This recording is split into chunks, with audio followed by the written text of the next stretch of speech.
And good evening and welcome back, fellow Druids, to the Monday, the Tuesday, today. It is 8 p.m. here in the UK, and hopefully it's a comparable time where you are, some other hourly time segment of the day. So all good, I hope, all good. Welcome one and welcome all to the stream. So yeah, we get to chat for an hour and a half about writing and all sorts of other bits and pieces. Welcome to you all, and thank you very much for everyone for coming along. 07 Wafflers, because that's what we do to start with. Right, so who have we got on the stream? Right, let's start with now. Is the chat working? Fingers crossed. Stumpy73 is here. Hello, Stumpy73. Commander JL98 is here. As always, well done, Commander JL98. Commander Terra Firma Glenn, it's always good to see you, sir. Wintermute GB is here. Dr. Quest MD is here. Cornish Peabody is here. 5 Alarm 799 NLV. Now, there's a mouthful. Biffboy81 is here as well. And Sean is here. Hey, good to see you all. Good to see you. So anyway, first off, apologies obviously for not being around on Saturday. I wasn't able to do my retro stream because I was off mucking about with cars, as some of you who follow me on Twitter will probably have seen. My son had invited me along to be the the mascot old man in the crew of youngsters, which was quite good fun, actually, hanging out with a bunch of Generation Z. For a drive around the countryside to go visit Caffeine and Machine, which actually was quite a cool venue, and just muck about on cars all day. So that was my Saturday. That was good fun, good really to take your mind off the appalling destination that really is the rest of the world right now.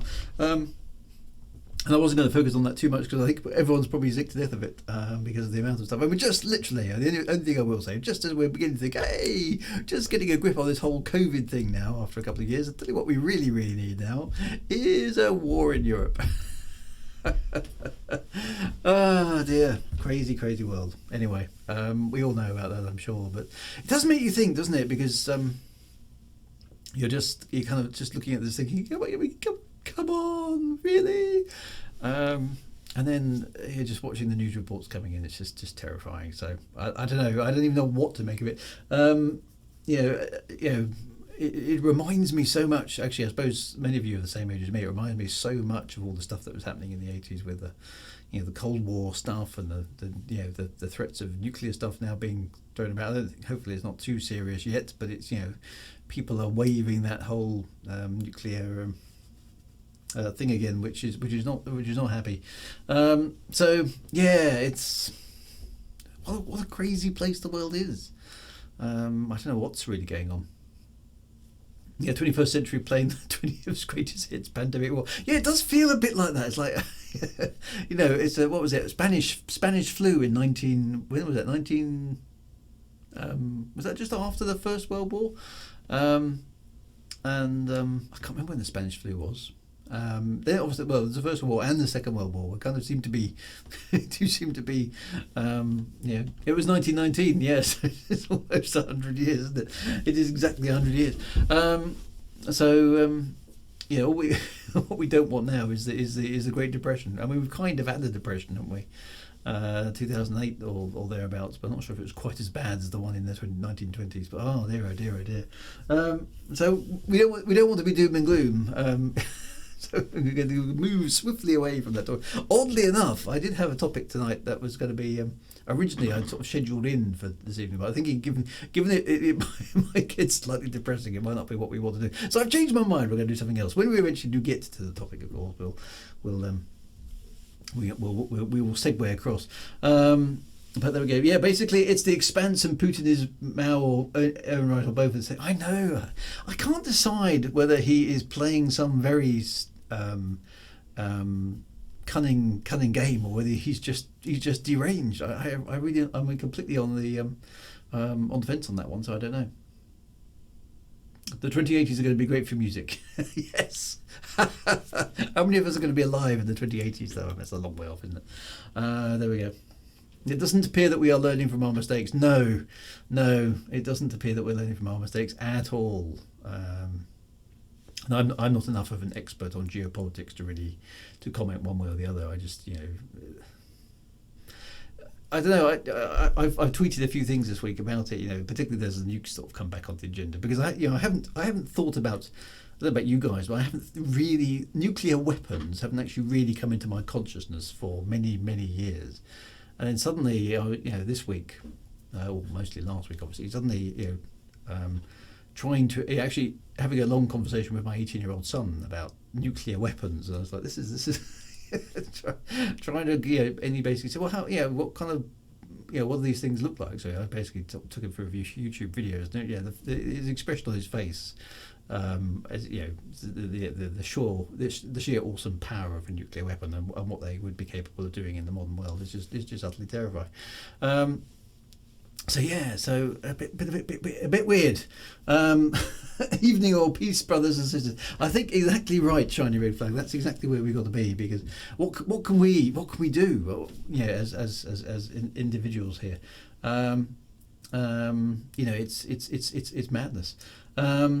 Shadow Wyvern, Putin wants to restore the territories of the Soviet Union to Russia and has always done. Every time the West has given him the opportunity to go shopping for some money. It does seem that way.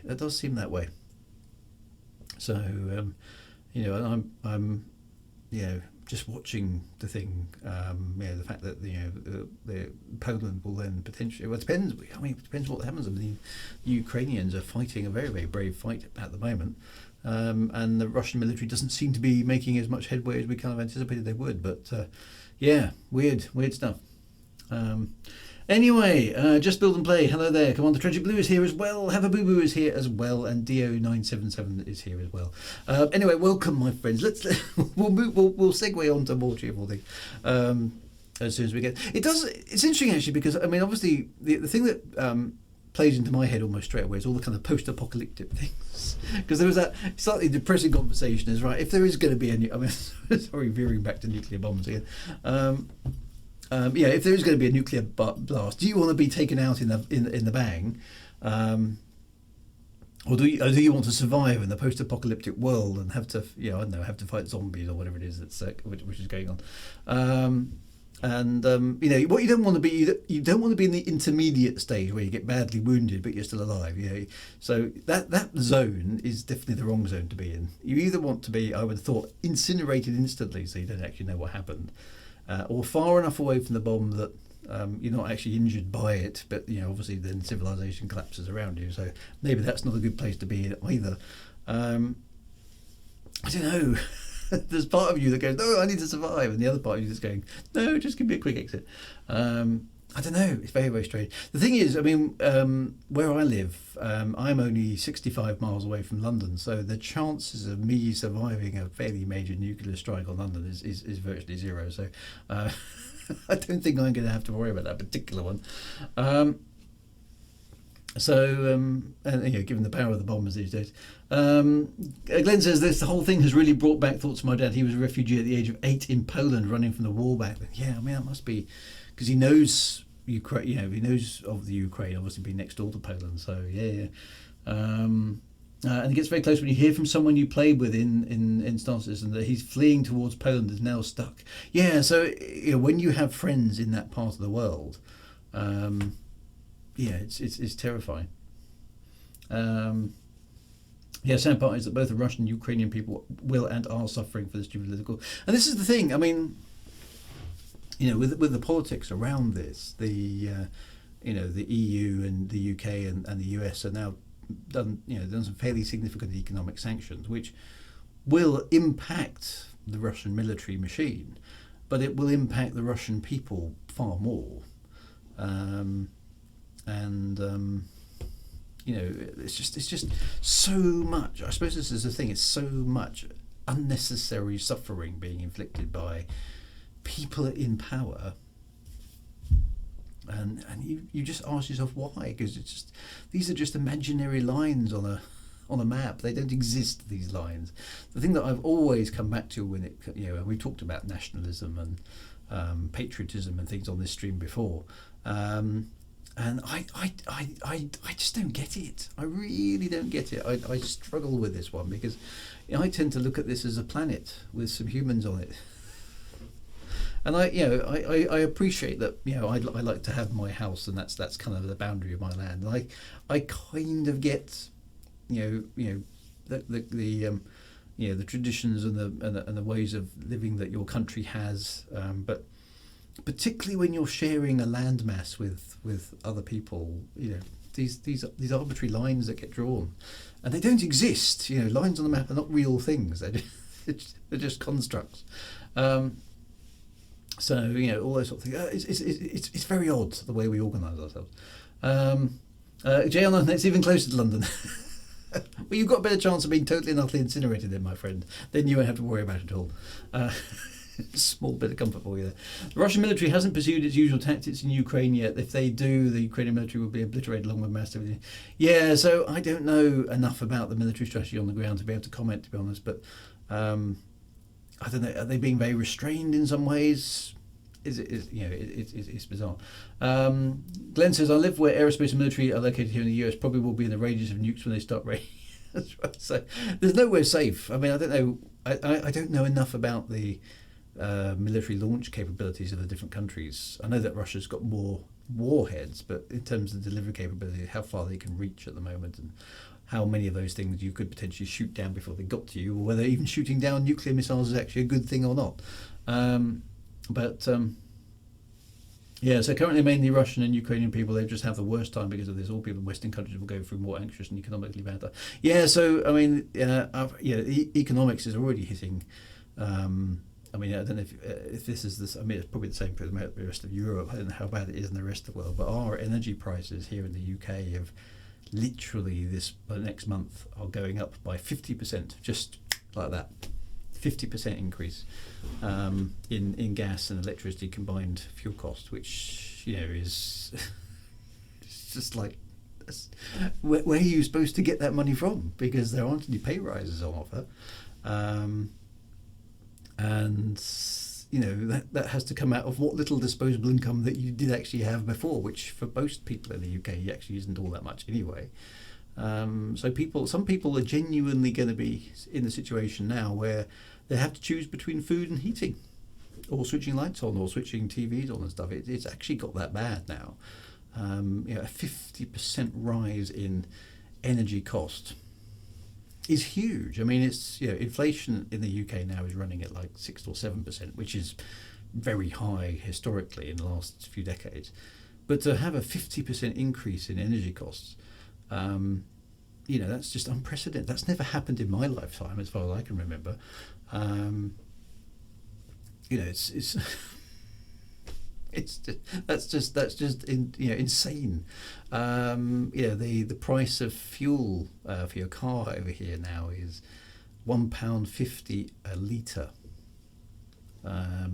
which must be about, just trying to work that into dollars. That's over $2, probably a bit more than $2 a litre. So all that sort of stuff is hitting at the moment, and those price changes were factored in before this war began. So insane stuff going on.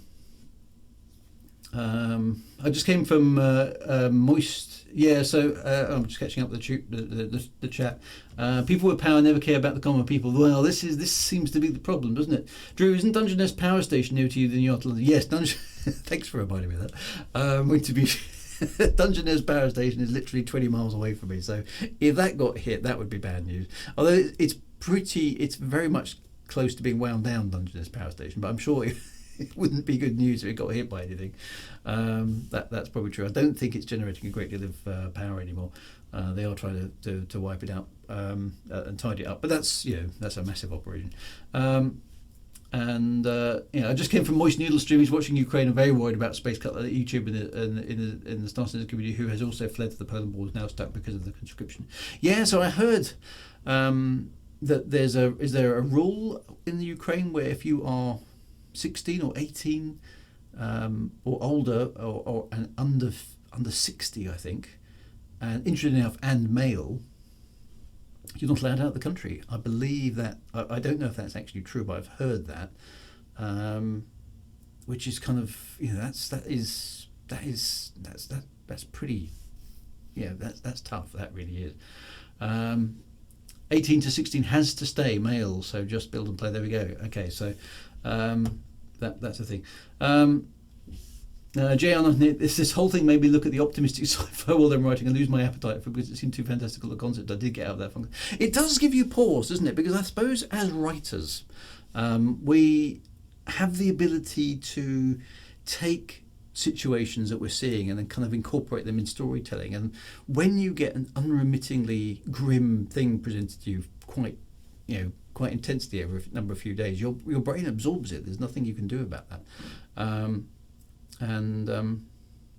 It does have an impact on you, and that's obviously not just unique to writers. Obviously other normal people are also assimilating this sort of stuff, and it's having an impact on. I do have some real concerns now over the impact on, mental health and things, and what the impact of these years is going to have on, young people in particular, particularly children. I think who've found their way through COVID and are now faced with this spectre of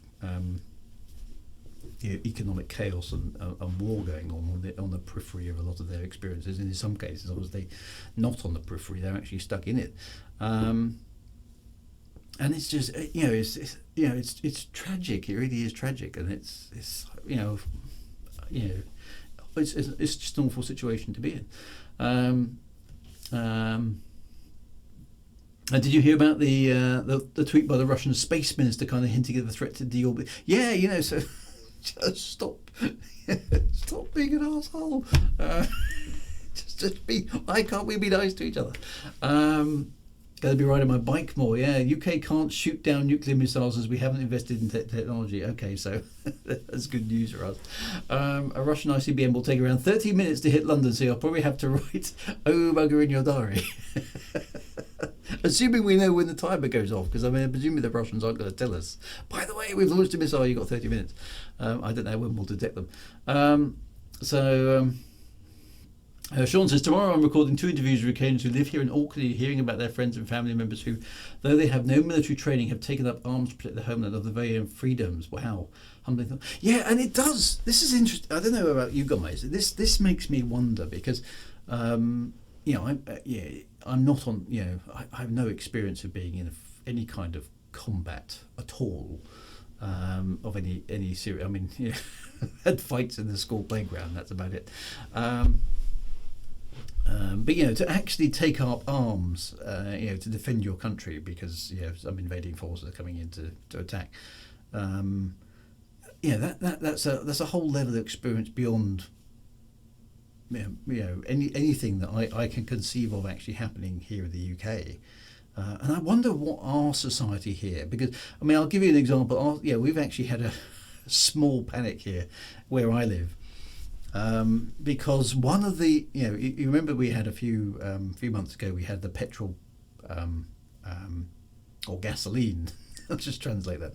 The petrol crisis here in the UK, where we ran out of petrol at the pumps. There was actually petrol in the country, but basically all the forecourts ran short of petrol. We all got marooned for a couple of weeks.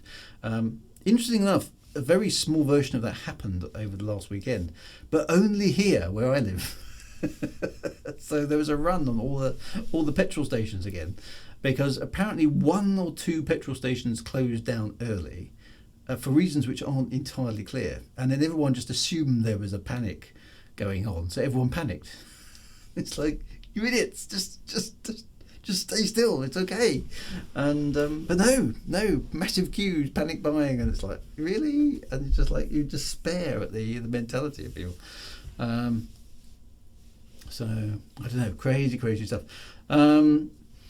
Car fuel is €2.10 in my area, so just build and play. Wow. Okay, so yes, it's across Europe as well. Here in California, gasoline at $5.60 a gallon. I don't know what that is on average. Yeah, so it's just incredible. Luckily, Luigi says, evening Drew chat. What's the topic now? Well, we haven't got to it. We're just sort of catching up on a very crazy state of the world.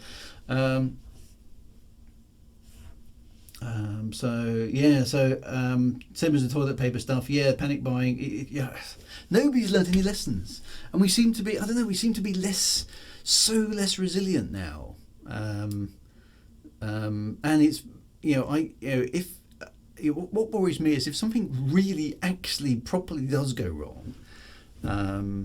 It's just going to be within hours. It's going to be everyone for themselves. It's going to be all sense of community is going to evaporate. Not that there is much. Not that there is much community really anymore. It's been eroded so much, and I don't know what it's like where you guys live in different parts of the world, but certainly in the UK over the last sort of few decades, in particular. The concept of community and looking out for your neighbours has been eroded so much by the fact that it's very, very difficult to get a local job.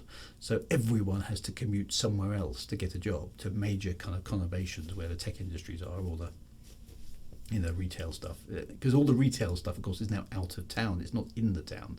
It's in these huge great shopping centres and things. And so everybody gets in a car and goes in the morning, and everybody comes back from work. So you socialise with some of your people at work, but they don't live anywhere near you, so you don't see them outside of the office time.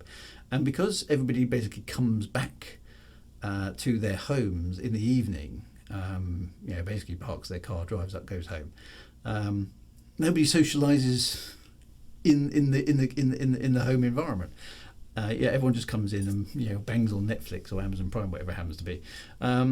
And you can go weeks without seeing your neighbours because there's no reason to see your neighbours and there's no opportunity to go and see your neighbours. There is no village hall anymore. There is no community country dancing event or anything like that used to be years and years ago when I was a kid.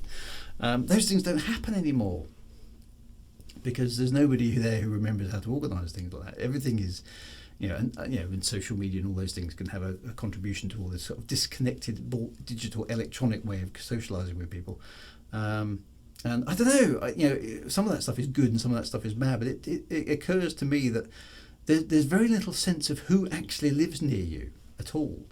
Oddly enough, everything seems really, really crowded, but it's just a crowd of complete strangers. When I go to the shops, or I go into town for any particular thing, now I occasionally get recognised because I'm usually wearing a hat, okay? Because I wear a hat outside, and I drive this little green car that a few people know now. But I'm a bit eccentric. I suppose I'm a bit spottable. I'll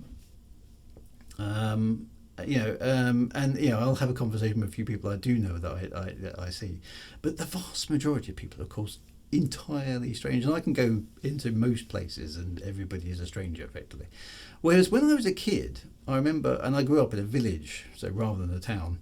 And maybe someone basically said research has shown that while you knew a ton of people in the good old days, you couldn't stand most. And that's probably true. I mean, but everybody in the village kind of mostly, at least a bit, knew everybody else, which had its good and bad points because all the parents of all the kids kind of knew roughly where all the kids were. And somebody along the line was kind of looking out for them. But we had a lot of freedom and stuff. That sort of sense of community just doesn't exist nowadays, and everyone's a stranger, and yet there are so many more of us. It's I don't know, it's weird. All the social isolation, but we all chat with people we've never met online. And this is the thing. I mean, I love chatting with you guys. The vast majority of you, I've never met, and it's quite difficult to meet somebody because you live in far, far away land. Which is slightly awkward to get to because it's extremely expensive. And it would be lovely if we could all meet up down the pub, wouldn't it? Have a barbecue or something. That would be fantastic. And one of the things that the internet has done is allow people with similar interests who are very disparately spaced to meet up. Because I don't know anybody around here. Well, that's not true, actually. I know a few people, but I don't know that many people who I could have a really long conversation about, whether warp drive is better than hyperdrive, for example. All those sort of things. And just sort of chatter on inanely about the finer points of fantasy versus wizards and science fiction and so on and so forth. But that is a good thing about the internet, is you can find people who share your interests, and you think, I'm not alone in the universe thinking these thoughts. This is good. But it's I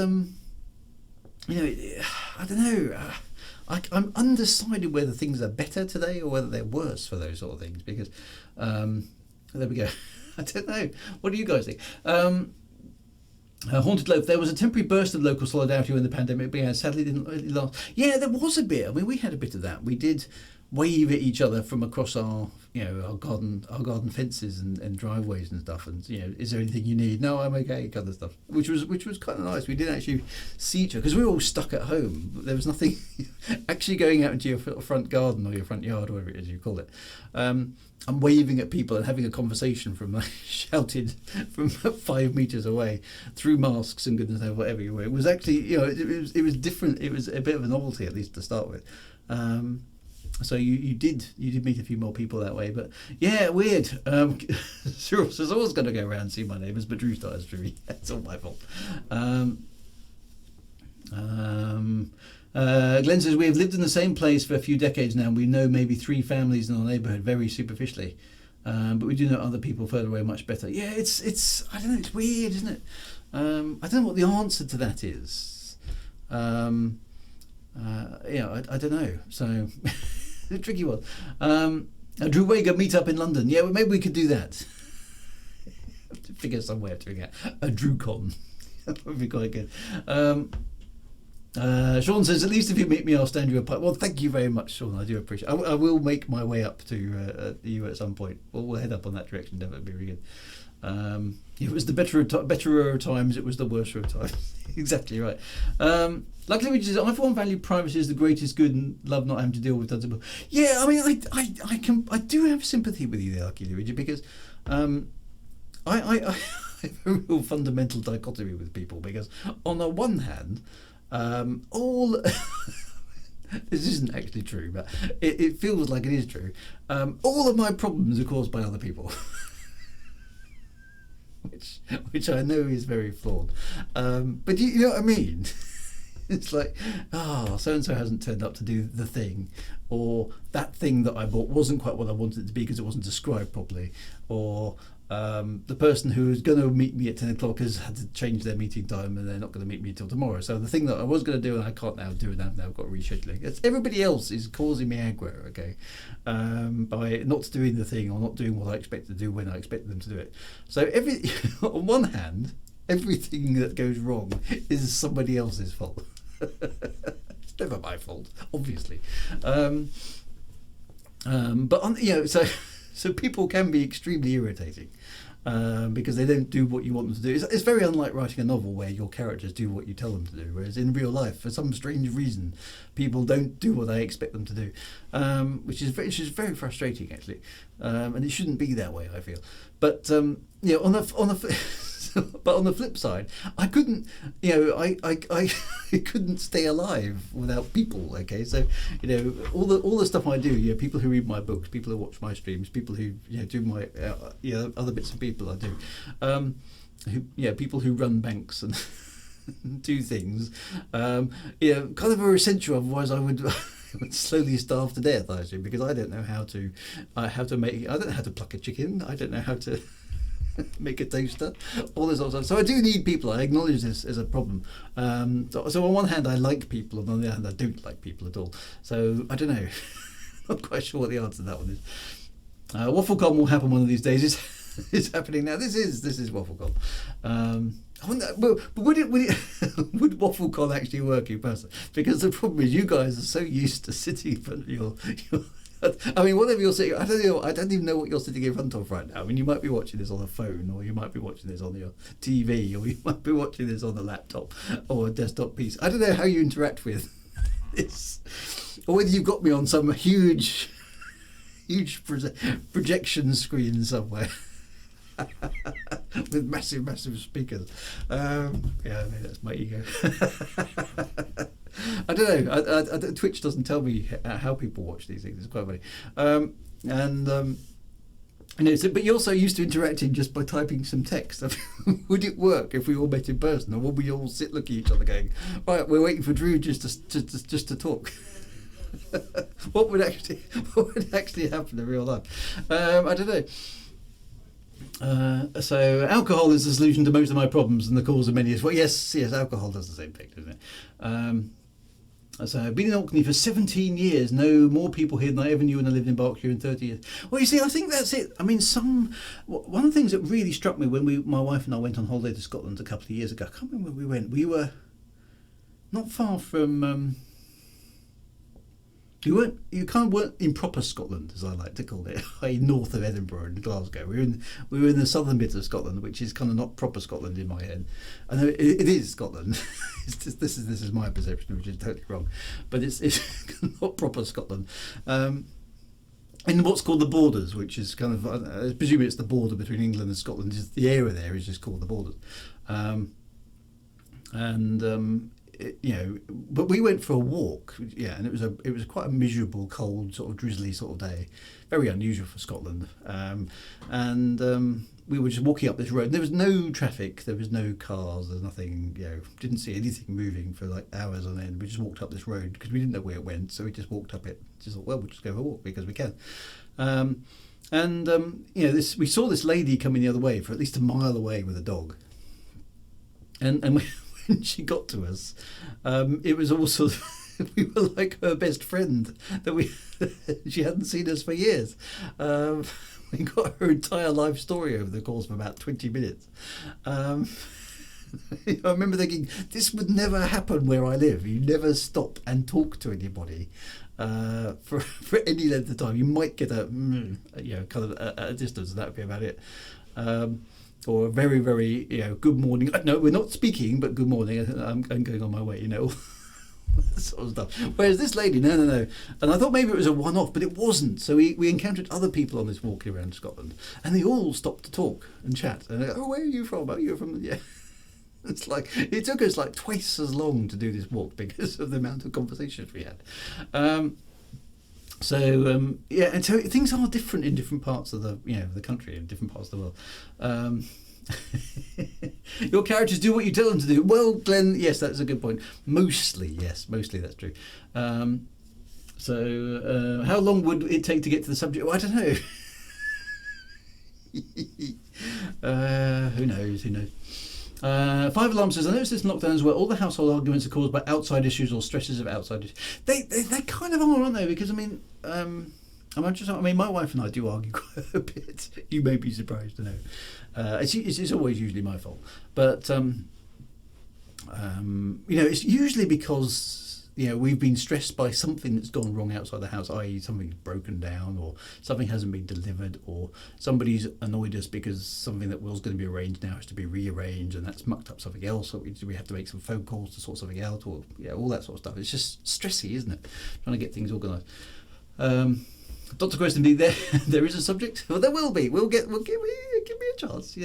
The night is young, etc. It isn't actually. It's past. We should start heading vaguely towards the topic. We will do that in a minute. Hazelnut Game. Should I tell him? Says first time chat here from Hazelnut Game. Should I tell him I've got him on a massive 2-story 12 big screen TV display? Ta-da!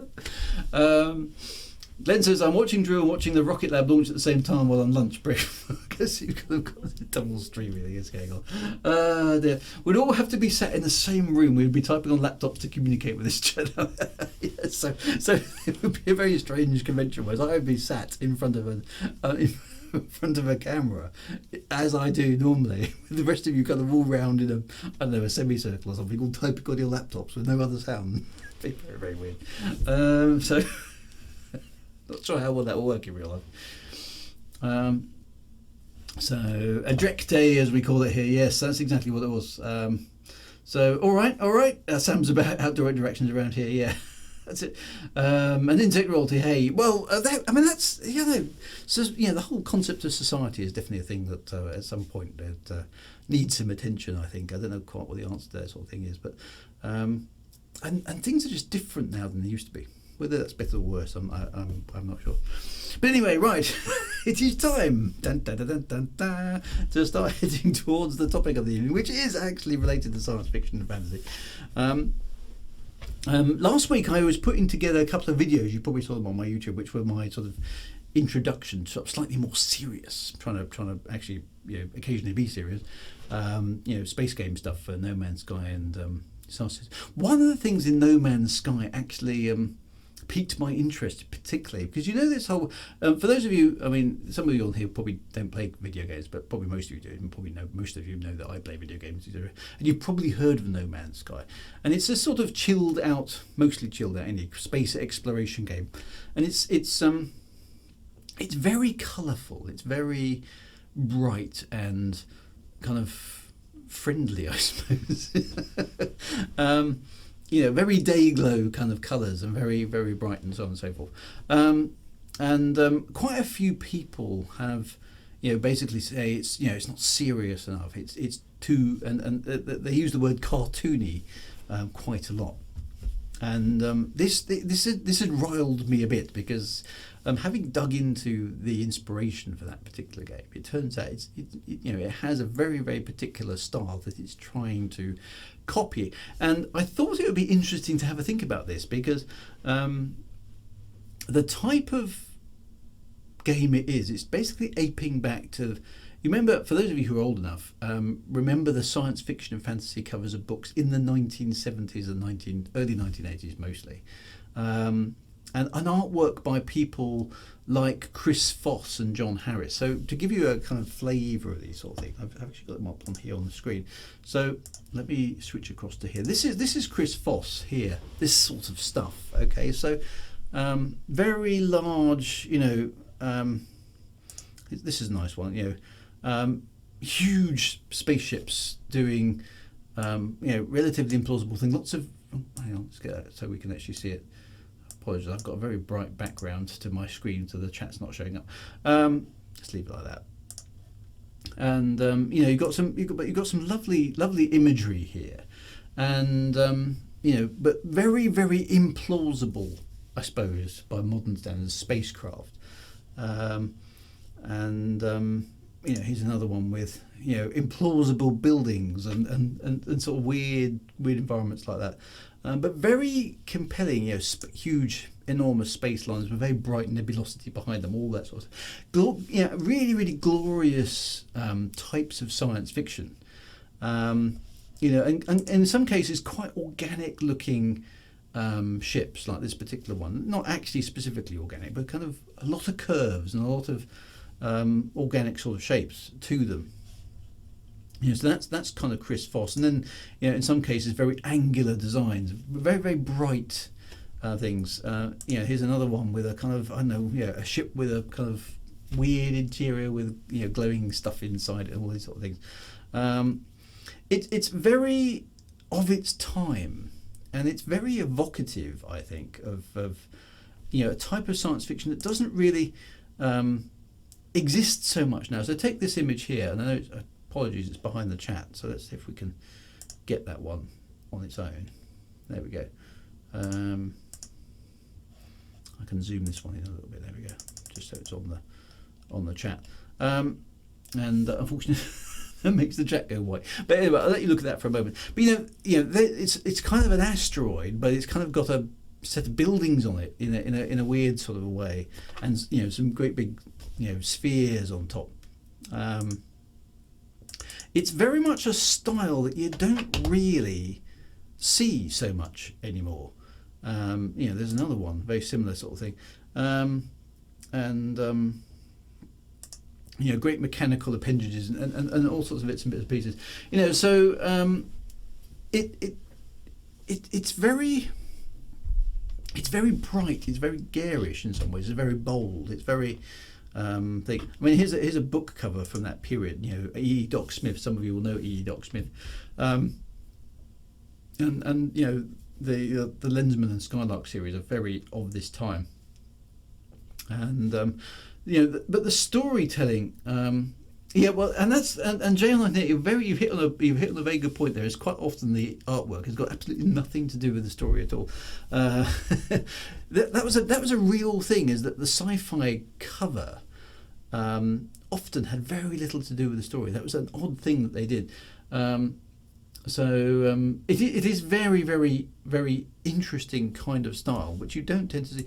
And again, some very big things. Here's they've actually got some sort of humanoid figures you can just see here, sort of standing on this thing that's being constructed. Lots and lots of stuff like that. But the artwork isn't always connected to the story at all. Now, John Harris is very similar. I picked this particular one out here. Those of you who are 8-bit fans will recognise this immediately. This was actually a cover. Now, I'm not sure if this is the main manual or whether this is the Interface 1 aspect.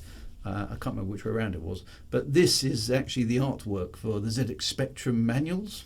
John Harris did those as well. And then, here is, again, his sort of artwork. And it's got this sort of futuristic-y, lots of very tall, implausible, spiky sort of structures. I mean, here's another one over here. Very, very large. And the odd sort of fighter ship flung around doing kind of things. They're very, very compelling. And some of them, again, here, vast, spacecraft of some kind doing things. There's some nice ones I noticed here of things like fantastic structures of what appear to be kind of Dyson ring, Dyson sphere type things. Then you might see something like this where it appears to be some sort of, on first glance it's a planet, and then you realise that there's actually a thing going through it. Vast spacecraft. I think there's a tiny little spacecraft in front of this thing, whatever that actually is. So it's kind of just freakishly enormous, those kind of things. And some of them are quite weird and quite odd, but they're very, very compelling, and they do kind of make your imagination jump quite a lot. Saying, what's going on in this image? You kind of just want to almost step through the portal and go and have a look. Got many of those images on my science fiction book collection. Beyond the Horizon. So actually this must be this. There we go. This sort of imagery is very evocative. Now, what I think is interesting, and as a video game, No Man's Sky has tried to go. Yes, no moon. No, it's not. I don't know what it is. It's some sort of thing, isn't it? No Man's Sky has tried to go with that sort of vibe. So what's interesting is No Man's Sky has got implausibly floating rocks, for example. So there are a couple of planets that I've been to in No Man's Sky where there's a great big enormous mountain-sized rock which is suspended above the ground in a totally implausible kind of a way. But not all that dissimilar really to the sort of stuff that you see here. So here's an image where there's some sort of vast starlight city in the background. Apologies, the chat's kind of in the way, but you can kind of get the idea. And then these, I don't know what these spheres are supposed to represent. They're just there, aren't they, as a sort of sci-fi thing, floating, with a shadow. You can see people who are standing underneath it, floating implausibly in the air. Okay. Now, what's interesting about these is you look at them and they are clearly science fiction, but they're not modern science fiction. They're science fiction of a particular period where a lot more fantastical stuff was considered kind of acceptable.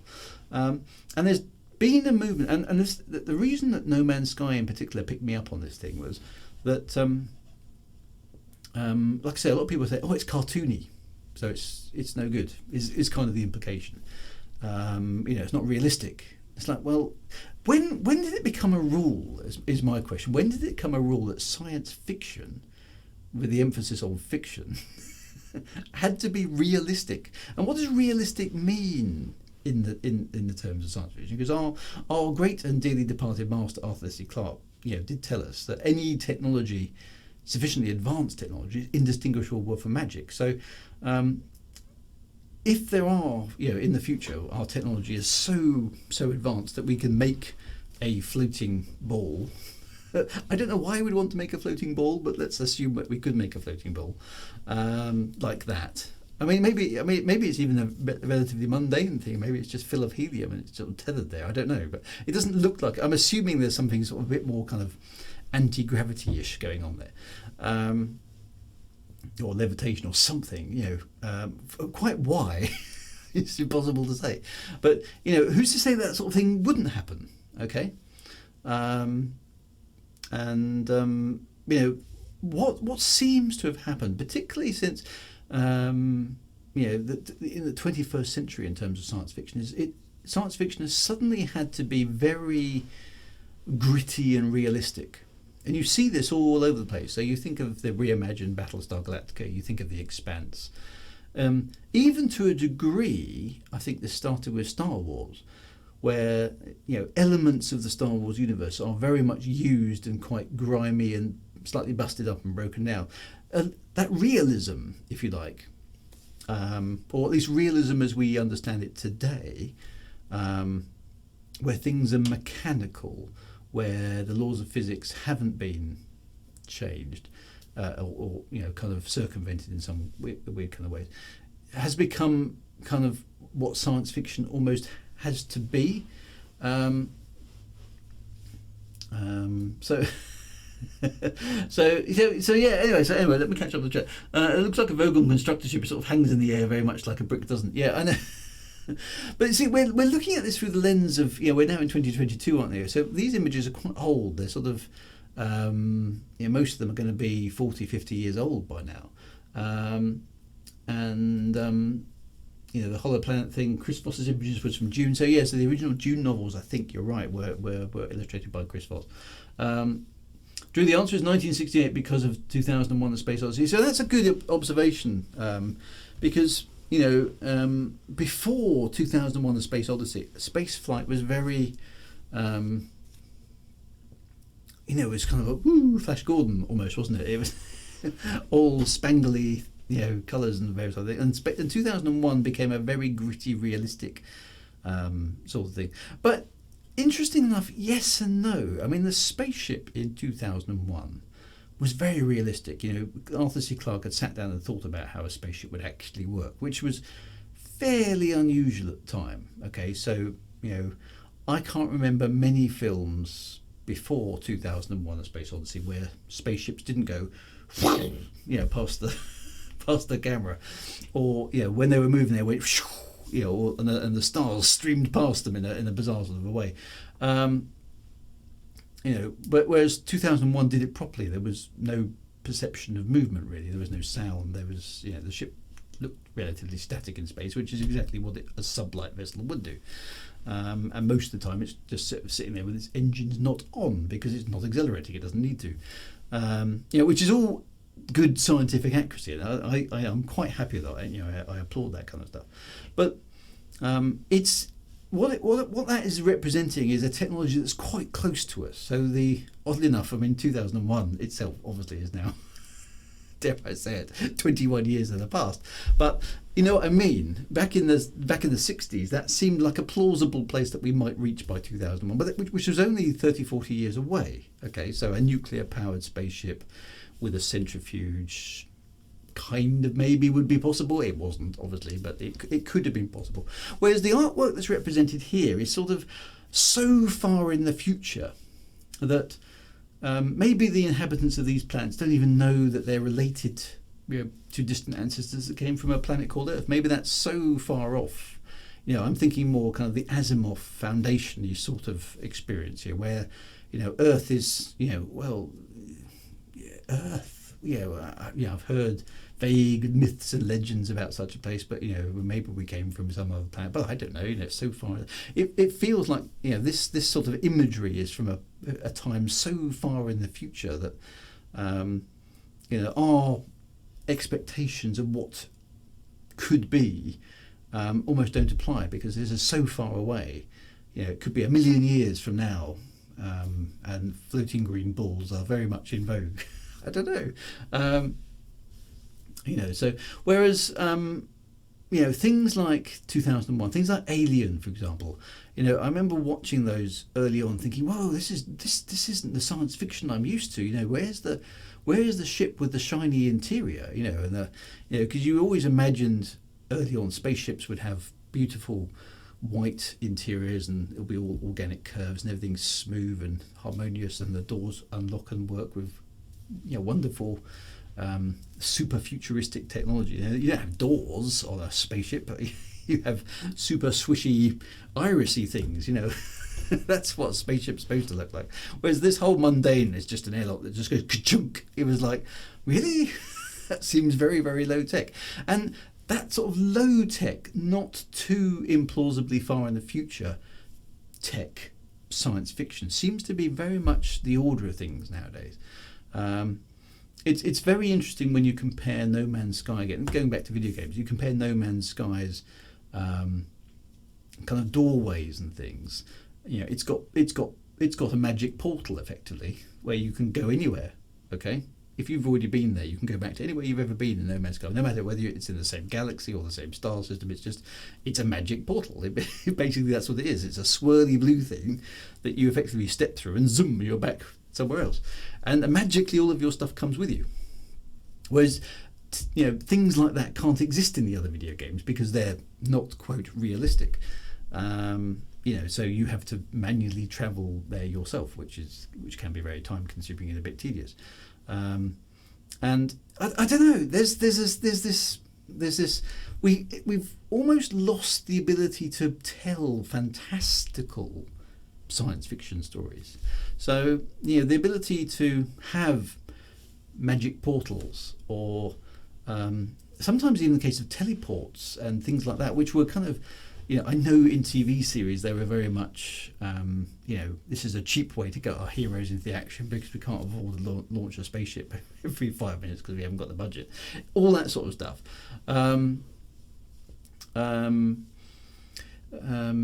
know, I get that, but even things like that don't exist. You know, imagine seeing a teleport. I mean, you do have teleports in things like Stargate, for example, which sort of straddles the divide.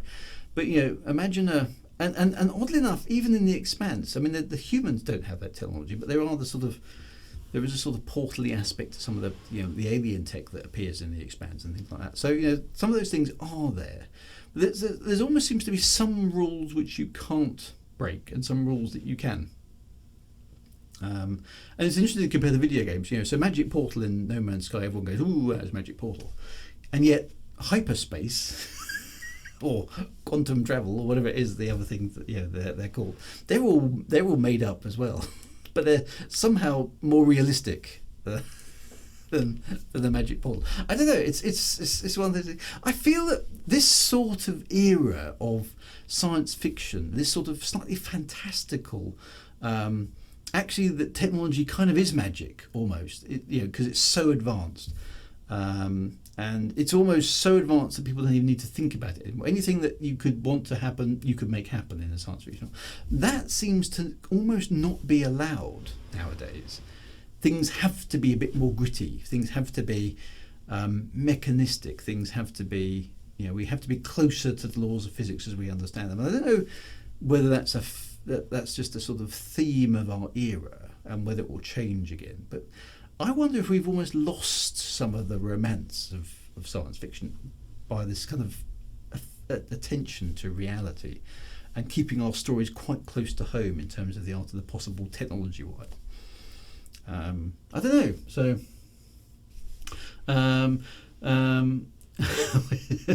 dirty, gritty spaceships began with Dark Star. Yes, I suppose that's true as well. Roger Dean liked his floating islands back in the day. Yes, that's very true. I agree Star Wars started that, and before Star Wars, every sci-fi spaceship was clean and new and smooth. Yeah, so that was the thing. I remember watching that and being quite impressed with Star Wars, thinking, well, yeah, hang on, these robots are stuck in... Yeah, I think it was in the Jawa sandcrawler thing, the first time you see all these robots sort of kicking about, they're all busted up and dented. And you're thinking, oh, yeah, they're not shiny and new. Everything in science fiction is supposed to be shiny and new. And yet it wasn't, and that was interesting.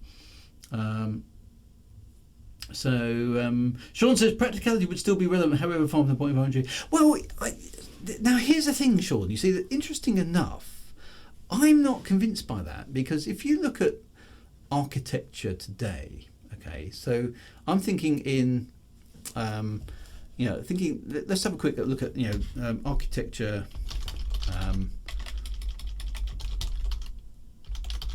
London tall buildings, right? And this is probably the same across the world. Okay, so this, here's a picture of stuff that's been built in London recently. Okay, and it's all pointy stuff, right? it's all lots and lots of pointy angles. Okay, so it's either squared off edges or it's sharp, angly things with glass on the outside. Okay, that seems to be what we're doing mostly. And I'm sure this is the same, all kind of year round. On most sort of things. But I mean, I worked in the City of London for quite a while, so I was quite familiar with it, and I saw quite a lot of these going up. Most of the things are, tall buildings with lots of glass on the outside with a concrete core. Okay, that seems to be something, and they don't seem to have much extraneous decoration. Okay, which is kind of almost to your point. Whereas if you go back to, buildings like the Bank of England, which obviously is much older. Then it's all sort of, okay, so here's the Bank of England. Okay, so this is, I can't remember when this was built, but look at the design. Okay, so it's kind of got Romanesque pillars, it's got reefs, it's got pointy bits, it's got completely unnecessary from a perspective of practicality, but lots and lots of decorations. And this is much more kind of Edwardian, Victorian era sort of stuff. Okay, so this is maybe 100, 150 years ago. By modern standards, completely unnecessary. But and there's a classic view of that part of London, right? I used to work around here, and so you've got a mixture of all the new shiny stuff in the background, okay, which is all glass, okay, and concrete and metal, whereas everything in the foreground is kind of the older school stuff with with Roman columns and lots of decorations, and quite a lot of ingrained patterning and all sorts of other bits and pieces that are going on here, which is of its time. Okay, so I suppose the point I'm making here is that sometimes style requires you to put loads of extraneous detail on that baroque things and pointless, apparently functionally pointless things onto your building, because that's the style of the time. Sometimes everything goes really austere, like it is at the moment. Okay, so what do you want? We want a building that's really, really tall. Okay, so there's a cuboid made of glass. Happy with that? Yeah, that's brilliant. That's all we're going to have. Whereas sometimes, no, it needs lots and lots of gargoyles on the outside of it. Yeah, we need lots of stuff to make it look cool. And that depends on the style of the era, I think. So I see no reason why in the future people might go and say, want something like this, and basically say, no, we don't want any straight lines at all. It's got to have all sorts of wicky, sticky, outy bits, because that's what we want today. Flat planes and straight lines. No, thank you. Yeah, it's got to be all curves. I don't know. Fashionable change. So there we go. Architectural style changes over time. It seems like an era of sci-fi that ended with the Flash Gordon. And the thing is, some of that magicalness, and I'm using the word advisedly here, and I don't mean magic as in fantasy magic. I don't mean conjuring stuff. I don't mean Expelliarmus, and I don't even mean Lord of the Rings type magic. What I mean is the magic of transporting yourself to an alternative universe. Okay, we're talking probably not our universe. Okay, a universe where things are very different to the way they are here. So maybe our physical laws don't apply, at least not in the same way.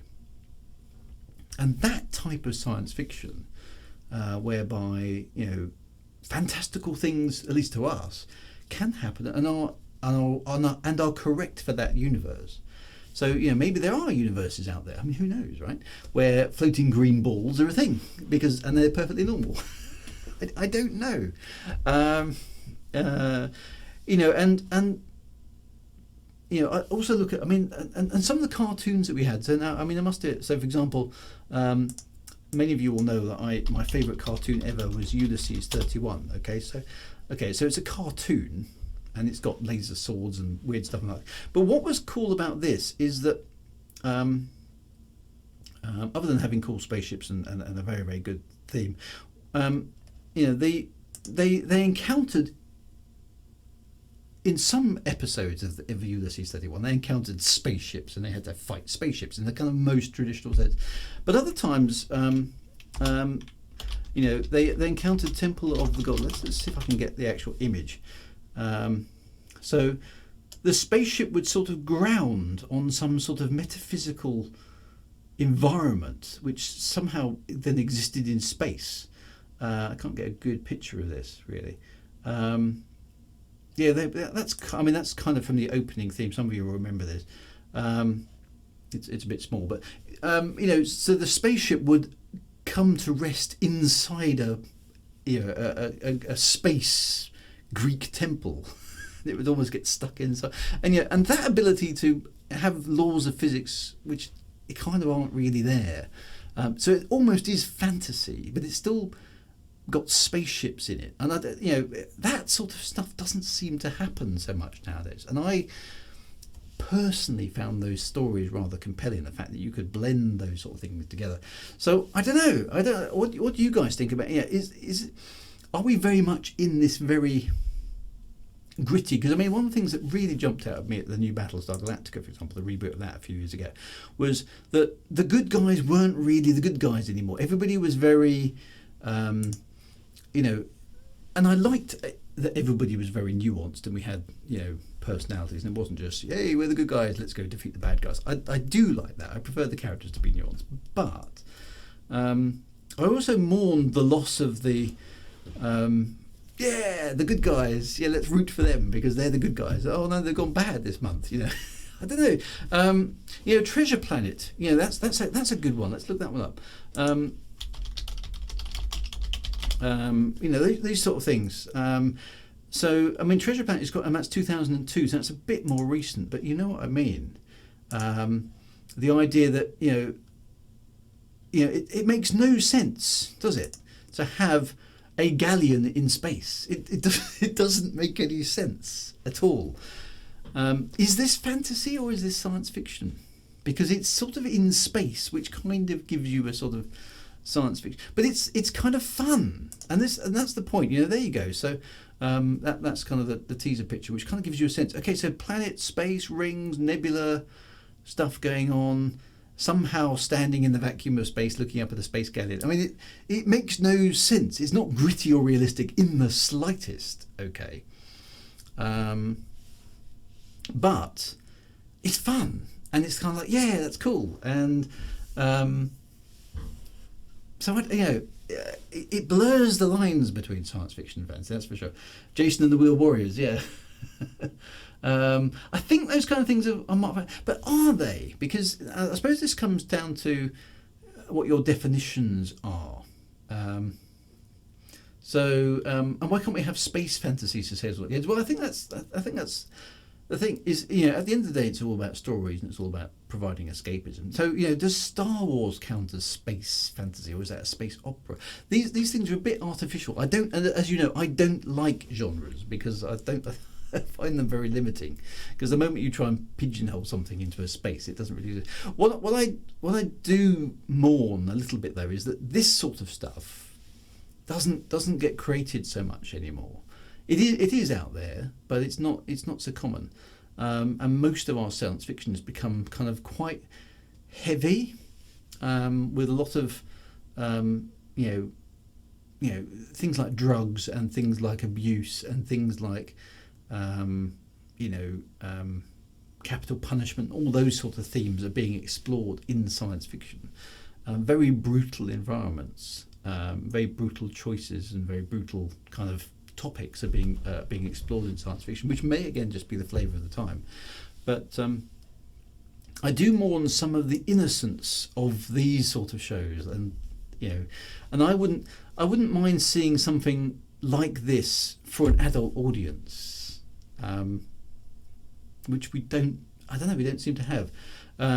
And so on and so forth. So I don't know. Space and Treasure Planet is called the Ethereum, and they can breathe it in. Well, there you go. Okay, so the entire universe is full of oxygen somehow. That's interesting. And it is okay. So obviously that's made up. That's not real space. Real space isn't like that. But it's a fantasy environment, or it's a parallel universe, or it's something else. So Haunted Love, if you can have artificial gravity and insubstantial force fields that keep airing but let people pass, which seems to be perfectly fine with even fairly hard side. Yeah, so this Haunted Love, this is exactly my point. Who decides what is acceptable? Because if you look at all the gritty sci-fi, okay, I mean, take the Expanse. Okay, so the Expanse starts off. Minor spoilers for those of you who haven't seen the whole of the Expanse, but the Expanse starts off with pretty much the most realistic version of space travel I've ever seen in a TV stroke film series. Okay, so ships operate with inertia. There's no magical inertia dampeners. There are no magic space shields. Okay, there are no magic space lasers that you can see. Okay, so ships combat each other by using missiles and basically bullet guns.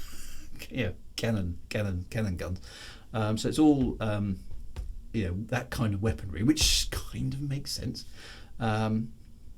And your ship can accelerate to ridiculous high accelerations, but there's only so much acceleration the crew can take, so you're limited by the physiology of the people on board, etc., etc. Which is all very, very quite realistic. Okay, and that's how the Expanse starts, and then some alien stuff rocks up in the story, which then they discover can break the laws of physics as people know it, and then so there is some not realistic physics that then happens, which bullet guns. Yeah, sorry. There's some non-realistic, very, very not physics stuff that happens in there, and some quite surreal stuff with the aliens, and also some teleport type portal to alternative regions of space stuff, wormholes, kind of that sort of stuff. So some of those, so realistic physics in space, I mean, fine, okay, so that's clearly science fiction. Portals, okay, so when does the wormhole become a magic portal and vice versa? Yeah, where's the dividing line between those two? I mean, they're both, wormholes are kind of on the edge of maybe just about theoretical possibility. Ditto hyperspace, ditto warp drive. But which technologies are allowed, and it seems to be there's an unspoken rule that certain things you can do and certain things you can't. So I think that the insubstantial force field one is a brilliant example, because so here's a force field which is usually represented as a sort of bright bluey glowy thing, isn't it? Which just knows to keep air back, right? And air pressure, assuming there's a vacuum on the other side, air pressure is quite a lot, air pressure actually, when there's a vacuum on the other side. And yet this force field is able to keep the air pressure back, but it's entirely possible for a person to walk through said force field, usually, depending on the type of force field, and that's okay. And computer games do this. So both Star Citizen and Elite Dangerous, for example, have these magic. And there's no other word for it. They are magic force fields where air is held back on one side of the force field, and yet a person or a ship can go through the force field with no apparent harm. As long as they travel through quite slowly, maybe the speed's something to do with it. It's magic, It's not grounded in any known physics, all right? There is no way to make an electric-y, force fieldy thing in space or anywhere that can keep molecules on one side and nothing on the other side, and yet let some molecules through with preferential treatment. That's just nonsense. It's magic, But that's okay in hard science fiction, and yet postulating an environment where, i.e. in Treasure Planet, where you can stand on your galleon and breathe the air of a magical universe. No, that's not acceptable. Because, and I've always found this interesting with certain genres. I mean, Elite is a very good example. It's like, so hang on a minute. So ultra realistic representation of the galaxy. Fine, that's very, very cool. 400 million star systems. Yeah, really, really good. Really like that. So and ships have inertia and stuff in space. Okay, cool, fair enough. Visible laser beams. Well, hang on a minute. How does that work then? Well, don't worry about that, sir. And laser beams have range, do they? What, they disappear after 3 miles? Okay. Hyperspace. Well, that's magic, surely. Nobody knows how to make a hyperspace drive. No. And yeah, and I'm being a bit facetious about that, obviously. But what is it that makes certain things go, yes, that's hard science fiction. We'll accept that, and other things go, no, that's magic. You can't have that in your serious science fiction novel because it's all junk. Okay, it's all nonsense. It's all made up stuff, and it's just some stuff seems to have preferential treatment, and some stuff doesn't. I don't know. Brute guns. Glad you told us the technical term. The Expanse books do explain how the portals work, says Real Quick. I'll have to read that. Okay, well that'd be interesting. I mean, yeah, and I don't mind that. I mean, because I'm going to have wormholes in my next series, and I will explain a little bit how they work. But it's not actually real, though, is it? This is the thing. I mean, I don't mind there being. And maybe is that the difference? I mean, maybe that's an explanation of the difference. Okay, so if you sit down as a science fiction author and go, right, okay, I'm going to have a wormhole, but I'm going to explain how my magic wormhole works using stuff that hasn't been invented yet. I mean, it's still made up, isn't it? The fact that you've explained it doesn't mean it's real. So it could, and it can be based on science understanding as we have it today. That's maybe a bit more of a justification. I don't know. That sort of thing. As I've always said, says Jonathan here, Asimov is allowed to have hyperdrives that send the ship through the actual hell, and it can be called hard sci-fi, and they can have by warp drive damage. Exactly. And even the Epstein drive is probably impossible. And the warp drive is more realistic now that NASA's experimenting with the idea of them. Phaser beams in Star Trek have a maximum effective range of 1 light second. You see, yes, okay. But why? Because that's an arbitrary limit. Somebody's gone, that. It can be nice to have an explanation if it helps the reader watch to understand what can be kind of. And I think that's it. Okay, so that is an important consideration, but that doesn't apply to just hard sci-fi, because I would like to, and it is in the case of many fantasy novels that they set up the fantastical environment, but there are rules for that fantastical environment, so that magic can only work in a certain way, or it can't recharge at a certain speed, and all those sort of things. There are rules still, so I don't think that's the differentiator between hard sci-fi and what we're sort of describing as fantastical sci-fi here. I don't know what the rules are. I think my point, I suppose, is I think they're a bit arbitrary, and why some people get sniffy about it. That's not proper science fiction. So I mean, you can call something hard science fiction. Now, in my head, hard science fiction is a bit more draconian. It's basically hard science fiction is you cannot break the laws of physics as we understand them today. Okay, so in that environment, hard science fiction is no force fields, right? Because force fields are impossible as far as we know. There's no way to project a field of energy in a confined space like that, and do the things that force fields do. They don't do that. It's like you can't have a space shield which blocks hostile beams of radiation, because it would effectively be a cloaking device, and it isn't. So that doesn't make any sense. So there's lots of things like that which aren't realistic. So for me, hard science fiction would be things like most of Arthur C. Clarke's kind of stuff, where there aren't any shields or warp drives or hyperspaces or things like that. And the spaceships take a long, tedious old time to get to wherever they need to be, because that's realistic. Okay. Whereas the moment you start bringing in portals and warp gates and jump gates and wormholes and hyperspace drives and warp drives and everything else, those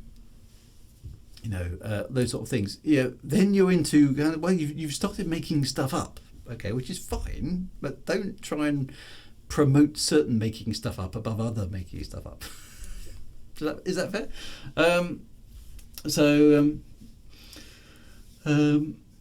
If Tolkien explained the limits of giant eagles, would avoid a lot of trouble. That's a good point. Oh, so somebody might have been killed. Yeah, I've seen that one. Yeah, that's very good. How it should. If you haven't seen it, how it should have ended for Lord of the Rings is very, very good. Haze Not Games. In the case of Star Trek phaser beams having an effective range, I assume it was an arbitrary limit set by Starfleet, so some stray phaser beam shot out 50 years ago doesn't suddenly destroy a ship 50 years. I mean, that was the thing. I mean, phaser beam should presumably, if it was, I mean, interesting enough, a laser beam. I mean, not that you can do this with a laser pen, but with a sufficiently powerful laser, and NASA does this. It's a known experiment. You bounce lasers off the moon to measure how far away the moon is, and the Apollo astronauts put some special reflectors on the moon so they can do exactly that. You can bounce a laser off the moon and count how long it takes to get there and back, and then thus work out how far away the moon is. But over the distance of the Earth to the moon and back, the laser beam effectively diffracts, so it becomes quite wide by the time it comes back. So presumably something similar would happen to a phaser beam. So if you fired a laser into space, even a really, really powerful one, by several million miles, it will become so diffuse that it probably wouldn't have any kind of effective range. So I think having laser weaponry, if such a thing ever does exist, having a range limit does sort of make sense, because the laser energy would diffuse over time and distance. It just take quite a long time to do it. So yeah, that sort of does make sense. Isn't the magnetic field a force field of a type that doesn't do any good for keeping area? Yeah, I mean, obviously there are force fields in the sense of absolutely strict accuracy. So a magnetic field is definitely a force field. But and obviously inside nuclear reactors you can use magnetic bottles to keep charged particles in line, because they're charged particles and they get repelled or attracted depending on what's going on with the magnetic field. But that's not the same as keeping a bunch of relatively inert air on one side of a force field, or creating a force field that keep people locked in cells, so that when you touch the force field it goes bzzzt, like that. Is that sort of stuff, okay? So those sort of things. So Haze Not Games, you just made the sort of point. I mean, but plasma bottles work because you're only dealing with charged particles, okay? And that's the distinction. If you've got charged particles, you can do things to charged particles that you can't do to neutral particles. I wouldn't want to walk through one when we're on. No, all that sort of stuff. So so most force fields in space sort of stuff are magic, really. Somebody basically said that if Star Trek shields actually were a thing, i.e. they could stop lasers and phasers and anything else, then effectively the ship would be cloaked. So there wouldn't be any need for this. The Federation can't have cloaking devices, because if you had a shield that could reflect radiation or block radiation from touching the Enterprise, you would effectively be cloaked anyway. I mean, why would you go to the problem of having a deflector shield that deflected all hostile radiation forms, but for some strange reason let in and out visible light? It doesn't make any sense at all. It's there for effect. It's there for the show. The genre used to be called scientific romance, and the point of it was that science used to solve the story's problems. I suppose that's very true, yes. More niche genre, but I think that's an idea that hard sci-fi is aiming at. So I don't have a problem with hard sci-fi. I quite like that. Proper hard sci-fi. So for example, I mean, Arthur C. Clarke stuff. My favourite Arthur C. Clarke novel is Rendezvous with Rama, and that's basically an exploration of somebody else's spaceship, where the technology of that spaceship is way in advance of our own, but still within our limits of understanding. Okay, so that is I think a very good hard sci-fi novel, even though there's a little bit of space magic at the end. 2001 is, I suppose, in a similar vein, and there's another famous Arthur C. Clarke novel called a Little Fall of Moon Dust, I think it is, where it's basically science. You have to science your way out of the problem, and obviously recent stuff like The Martian is very much a let's science the shit out of it, and that's how the story is won effectively. It's by doing science, which is great. I love stories like that, and those books try and steer as close to realistic science as possible, which is a perfectly valid thing to do. My point is down the sliding scale down towards utter fantasy. Along that, there are things that are basically kind of acceptable and not acceptable depending on where on that sliding scale you are. And I just feel that some of that stuff's been lost. Some of the more fantastical kind of woo floaty beams in space and stuff. And our floating anti-gravity balls of green, whatever they happen to be. I don't know. Maybe it's just not in vogue at the moment, and maybe it's not not a thing. The other thing that has also disappeared a bit is aliens that are I don't know, sort of close enough to us that you can have a conversation with them, kind of thing. So aliens have become, and this is good, and kind of and sometimes not so good. Is that the aliens have become much more otherworldly, in the sense that it's almost impossible to understand their motives sometimes, which I think is probably a lot more realistic. But it's those are stylistic choices that's also happened as well. Magnetic Fields by Jean, yes, so that's quite good. Haunted Love, I think of it being a bit like a murder mystery, being grounded in hard reality is part of the point of it. Yes, so I think with pure hard science fiction, I completely get where you're coming from. So would a sci-fi flat Earth be acceptable on a justification that was once a scientific truth? Well, I mean, you can. I mean, certainly there are fantasy novels set on flat Earths. I mean, the Discworld is the most famous example of that. There's no reason why you couldn't have, I think, a science fiction novel set on an artificial environment like that.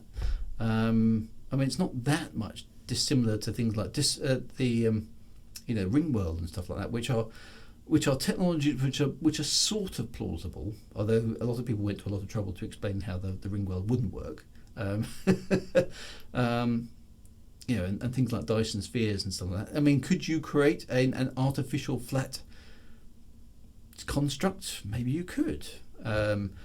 Plenty of sci-fi shows and things have anti-gravity tech. So if you've got anti-gravity tech, you can effectively do away with the laws of gravity and inertia anyway. So you're back to that.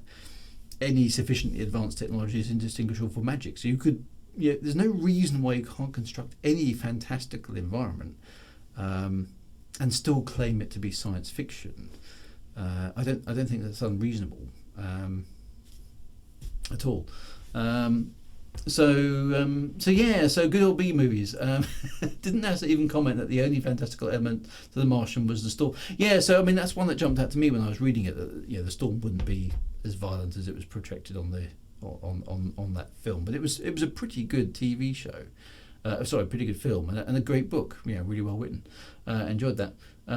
Freaky Dooky Dude has arrived, so we can start now. Excellent. So in one sense, it doesn't matter if the science of the Martian is right. In the narrative, he's doing science, and that's the point. Yeah, so that's a good point. I mean, the thing is, if you look back in historical science fiction, so if you go back to Jules Verne, and you go back to H.G. Wells, okay, so their science is wrong now. Okay, there's no other way around it. Journey to the centre of the Earth. You can't do that. Okay, there's no way you can get to the centre of the Earth. Okay, it's impossible. But that's a science fiction novel. Okay, because of the science of the day. And it was a voyage into the unknown, and maybe even 20,000 Leagues Under the Sea is a bit more plausible with the kind of electric submarine. But H.G. Wells, From the Earth to the Moon, they go in a cannon. You can't do that.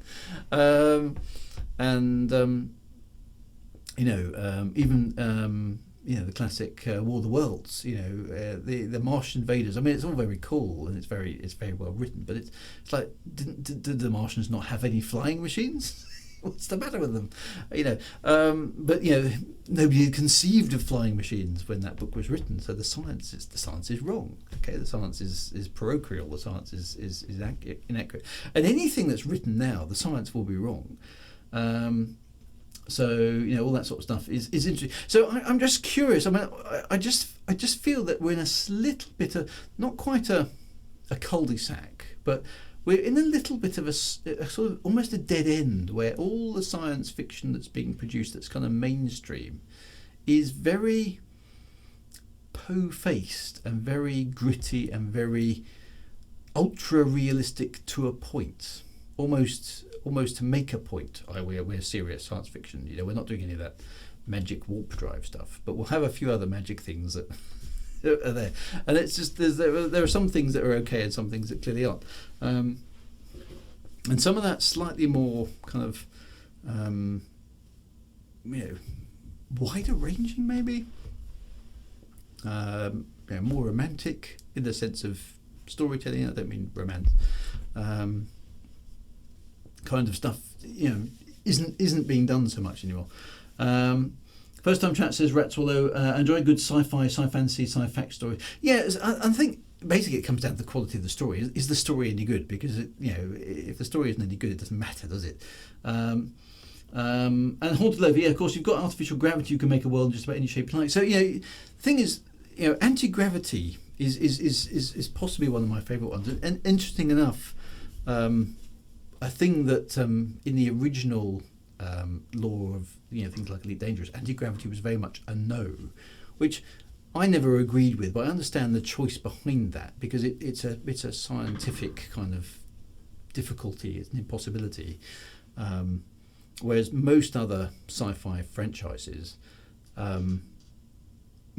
either adopt anti-gravity because it's convenient to do so, for filming or budgetary reasons, or just it's just going to make things a lot easier, just in general terms, or they go for the whole spinny space station, centripetal acceleration thing, and that sets the tone for the kind of storytelling environment you've got to have, which may or may not give you complications later on. So that sort of thing. Asimov's preponderance on atomic everything too. That's a very good point. So when Asimov was writing, atomic power was like the most conceivably incredible thing in the universe. And of course, it kind of looks a little bit kind of old hat now, because obviously we tend to talk things about antimatter and quantum this and quantum that. It's interesting now that you have things like. For example, Star Citizen, you have the quantum drive, which is the means for travelling through space. And in Elite Dangerous, obviously, you have the frame shift drive, and both of them basically are riffing off in vogue, current, cutting edge physical theories, as of now in the early 21st century. But in 20, 30 years' time, those two things, quantum this and frame shift that, will probably seem quite parochial as well, because it's like, oh yeah, we used to talk like that, didn't we? And it's the same with atomics. In the 60s, wow, atomic power. Batman, for example, atomic batteries to power turbines to speed. It sounded modern and cutting edge. So hence it was in science fiction novels. And nowadays, like you say, quantum this, and et cetera, et cetera, et cetera. It sounds sciencey, even if it's a bit made up. So all that sort of stuff. But atomic power, nuclear power is still very powerful, but it's not something that anybody's not familiar with now.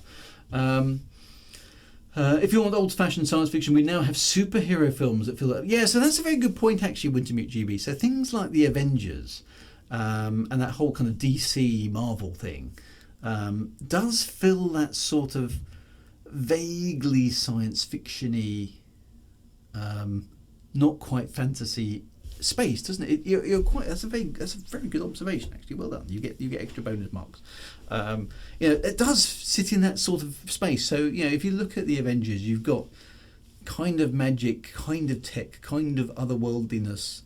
So you've got the Tony Starks with the technology. You've got I don't know my Avengers very well, my Marvel, but you've got the magician guy who can make spinny things in space and then things, and all those different. Some of them are technical focused, some of them have got parallel universe stuff, some of them are magic. It's all mixed in together in a kind of hodgepodge of all those dudes. It's a sort of clash of genres, really, isn't it? And it's all an adventure tale of struggle of good versus evil, blah blah blah blah. All that sort of stuff. So that does sort of sit in that. That's a very good observation, actually. That does sort of sit in that sort of space. Is that fantasy? Is that science fiction? Is that something else? Yeah, Ant-Man, I do remember chuckling about that. Do you guys just put quantum in front of everything? It's sort of a dig. It's quite funny. It's a kind of dig at super hard science fiction. You just put quantum in front of everything. You know, that's a very good point. Things like that I think are quite witty. They do make me chuckle. You know, so yeah, things do change, and I think those films have been popular because sometimes the science fiction's almost got too hard and too gritty and quite often too depressing. You know, if I watch the original Battlestar Galactica, it's kind of, yay, okay, we're on the back foot because the Cylons blew us up, but we've got some heroes, we're going to be okay, you know, yeah, let's go. Whereas the new Battlestar Galactica is very much kind of, blimey, this is a depressing universe. Okay, so these are the good guys, they're on the back foot, but actually they're all dysfunctional, and this guy's on drugs, or this guy's an alcoholic, this guy's got an attitude problem, and this guy actually is a Cylon, yeah, all that. It's like, it's more nuanced, it's more complicated, but it's much, much, much less enlightening and much less cheerful, isn't it? So, you know, all that sort of stuff. Glenn says... Doctor Strange, there we are. No, sorry, Freaky Duke. I now you've mentioned him, I'm just...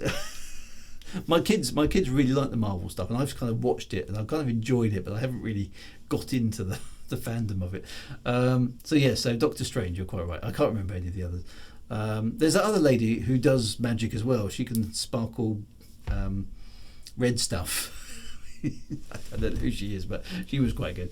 Glenn says, in the 80s we put turbo in front of it. We did.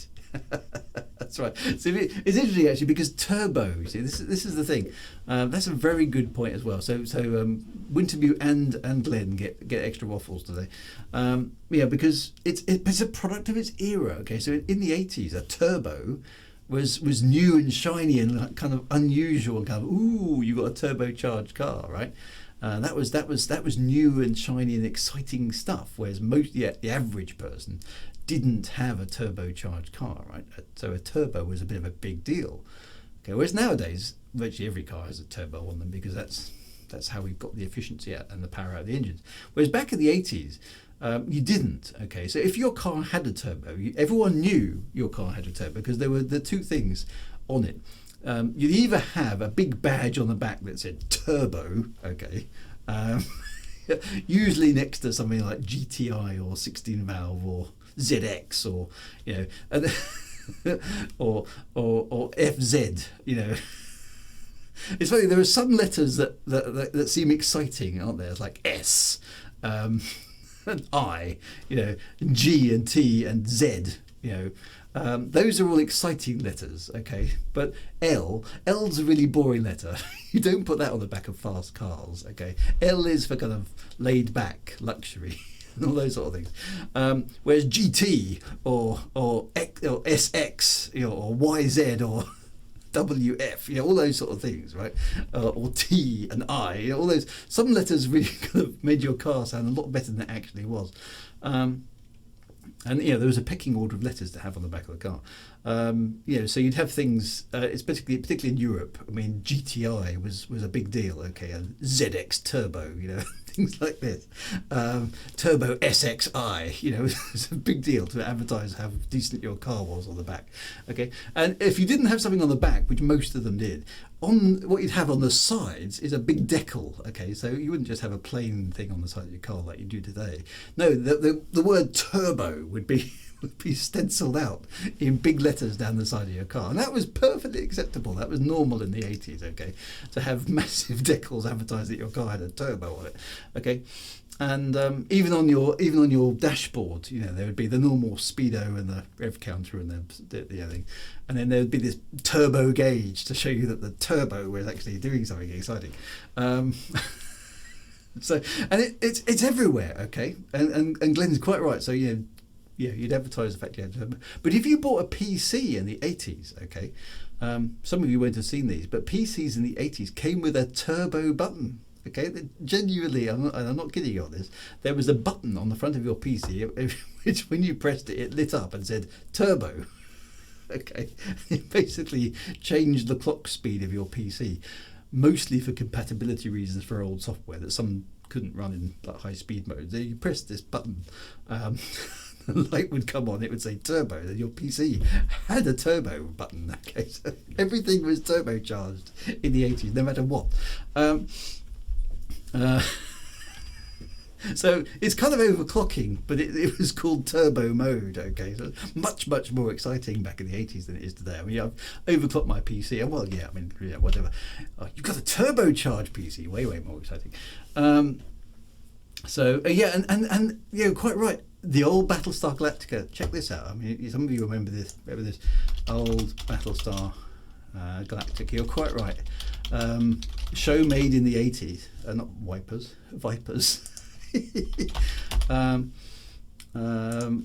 Turbo. Okay. On the control stick, if I can find an example of it. Where is it?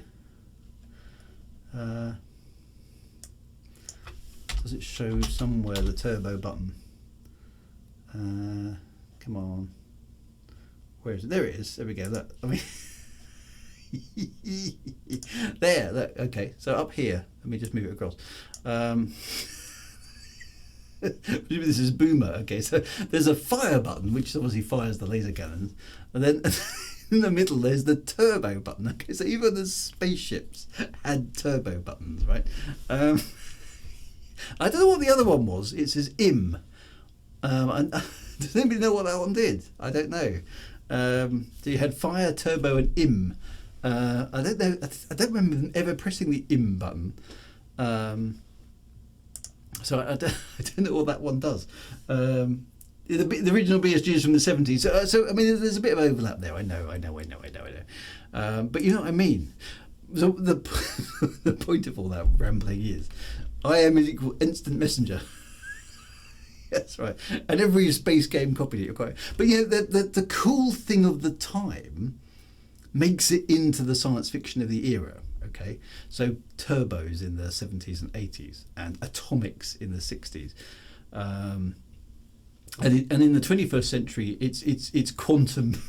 It's quantum everything, isn't it? Quantum drive, quantum flux, quantum travel, quantum wormhole.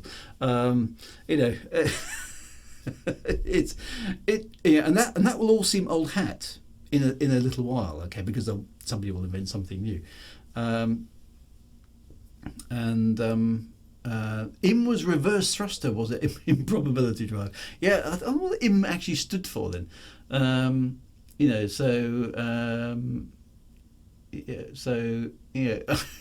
and some stuff that's invented in science fiction does turn out to be realistic.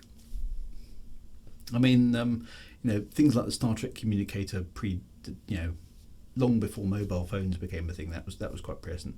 Touchscreen displays that you saw in TNG became a thing. And then, of course, if you look at modern science fiction, everything's gone hologrammatic displays, because obviously touchscreens are too last decade. All that sort of stuff.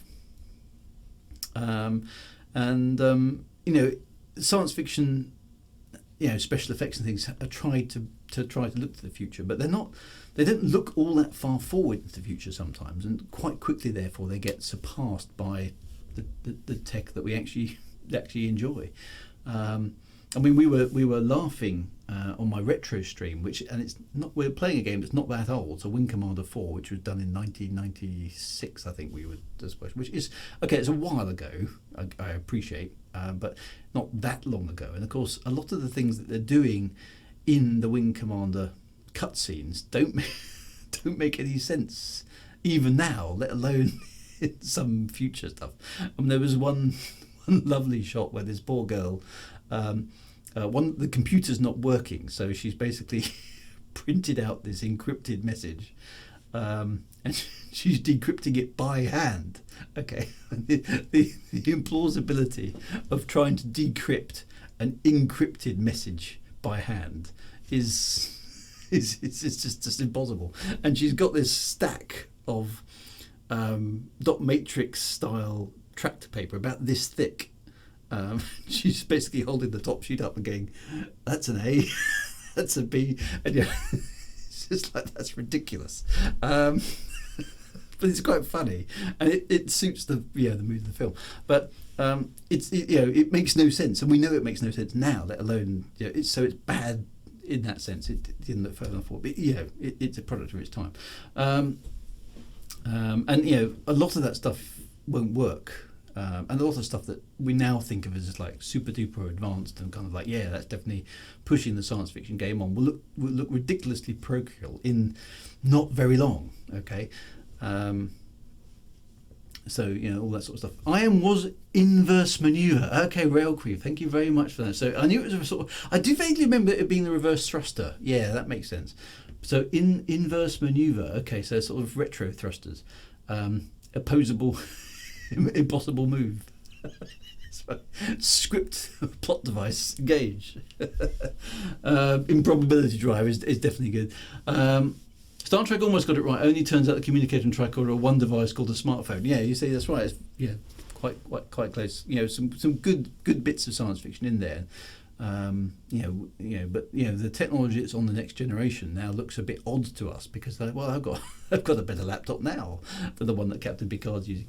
So that's quite interesting. So I think you have to be.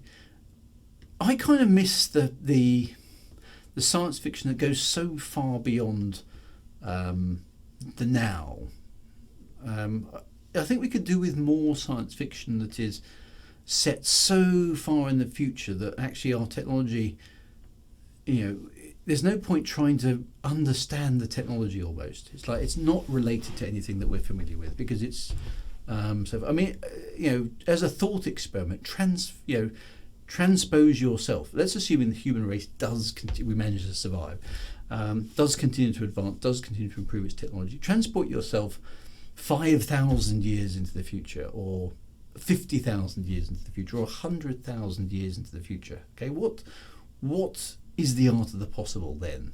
Okay, how far have we gone? How what do we do all day? Those questions are impossible to answer. All you've got is your imagination. Okay, we have no idea what that environment would be like. All we know is it would be very different to what we're experiencing now. We would be, to the people of that era, incredibly backward.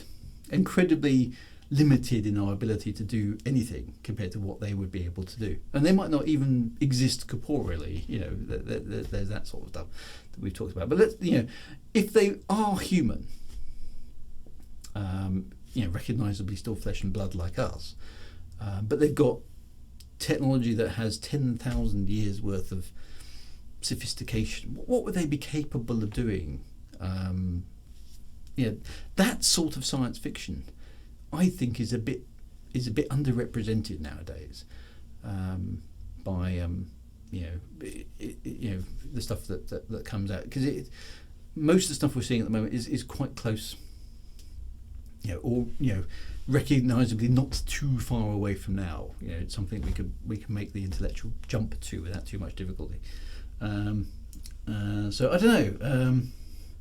I think a lot of sci-fi failed to predict we'd have computers and we could program it. Yeah, so there's lots of stuff that they did get right, and lots of stuff they didn't get right. I mean, I don't think many people predicted the rise of the mobile phone really, outside of Star Trek. So that's an interesting one. Everyone will still be complaining about high house prices and the weather. Well, obviously in Britain we will. In 10k years we'll have Dune. In 40k years we'll have Warhammer. Pretty bleak. Yes.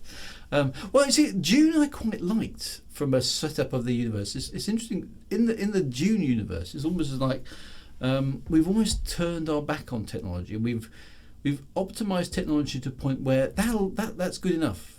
It's the overwhelming sense I get from reading Dune and watching the Dune films is we've evolved technology to the point where it's satisfactory. There's it does everything as well as we need it to, so we no longer need to advance it any further, and that's a very different kind of vibe to most science fiction, where it's kind of always a technology arms race. Somebody's got the better laser beam, somebody's got the better shield, someone's got the better photon torpedo, someone's got the better proton torpedo, whatever it happens to be. Whereas in Dune, you kind of get the impression that technology has reached a plateau where that's as good as it's going to get. There is space travel, so you can go wherever you want to go. There is weaponry if you need it. There are shields if you need it. But it all comes back down to the people and the politics and the empire building and all that sort of stuff. That's obviously what Dune is about, as opposed to the technology. There's very little technology actually in the Dune novels. And it's all right. Dune has floating light bulbs, but there aren't many computers there. And the thinking machines are banned because they took over their own universe. Thou shalt not make a machine in the likeness of a human mind. All that sort of stuff. There's obviously been some sort of problem, some sort of technological singularity which humanity, or whatever humanity becomes in the future, has stepped back from, which is very different to the era we live in, where we're used to every few years the technology being vastly better than anything that's come beforehand. I mean, if you look at in my lifetime, when I was a kid, there weren't any computers. Okay, I mean there were in the world, but not that you had access to as a person. Whereas suddenly at the end of the 70s, you could buy a home computer. I mean, wow! I mean, nobody knew what to do with them, but you could get one.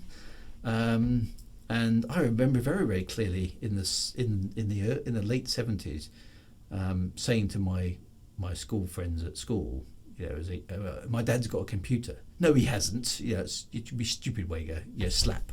There'd be a school playground fight over the topic. In the late 70s, it was like, nobody's got a computer, don't be stupid.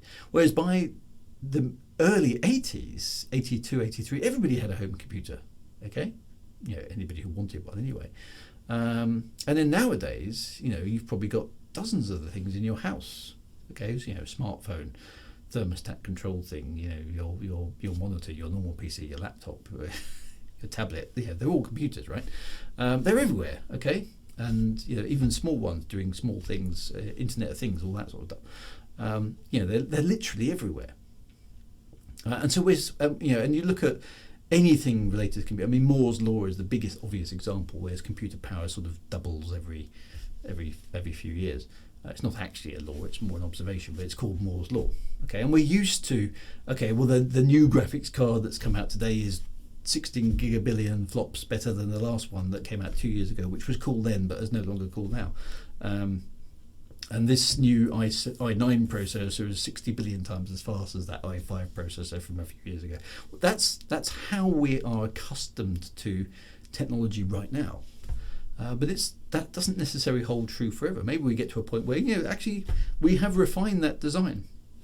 It can't get any better than that. That is the optimum design. That's it. Boom. There's no point trying to improve it. So Dune is set more than 10,000 years in the future. So that's an interesting thing. Is we've reached a plateau, and then what becomes important, because an awful lot of our lives today are driven by consumption of technology, which very quickly becomes obsolete. So we have to replace it with something new, and that's a big part of our lives today. The consumption of new and greater things. Whether you talk about cars or computers or anything else, things become obsolete really, really quickly, and we're used to that, and we spend an awful lot of our lives chasing after the new shiny thing because it's way, way better than the old shiny thing.